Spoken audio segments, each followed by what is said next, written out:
দাদুজান ছোট হুজুর পীর রহমাতুল্লাহ আলাইহির পীর আল্লামা জুলফিকার সিদ্দিকী আল কুরাইশি হুজুর পীর কেবলা রহমাহুল্লাহ সবরে সানি সালে সব দুয়ার মাহফিল।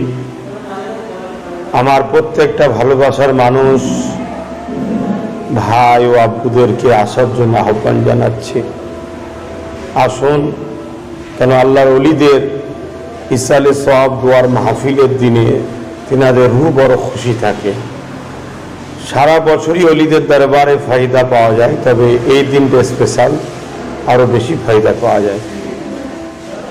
আরেকটা বিশেষ বার্তা, আমি এই দিনটাকে স্মৃতি হিসাবে রেখে আমি ফুরফুরা শরীফ আহলে সুন্নাত ওয়াল জামাত নামক অরাজনৈতিক ধর্মীয় সংগঠন একটা প্রতিষ্ঠিত করেছি, যেটা 2016 সাল থেকে এই সংগঠনের কর্মসূচি চলে আসছে।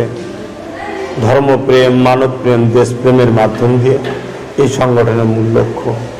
এক কথাই বলতে পারি, আমার নূর নবী দয়ান নবী হাবিবুল্লাহ যেভাবে আমাদেরকে দিন ইসলামের রাস্তা দেখিয়েছে, সেই ইসলামের রাস্তায় এই সংগঠনের মাধ্যম দিয়ে যুব সমাজকে নিয়ে আমি পরিচালনা করে আসি। এবছরে 9ম বাৎসরিক অধিবেশন হবে, সকাল 10টা থেকে দুপুর 1টা পর্যন্ত।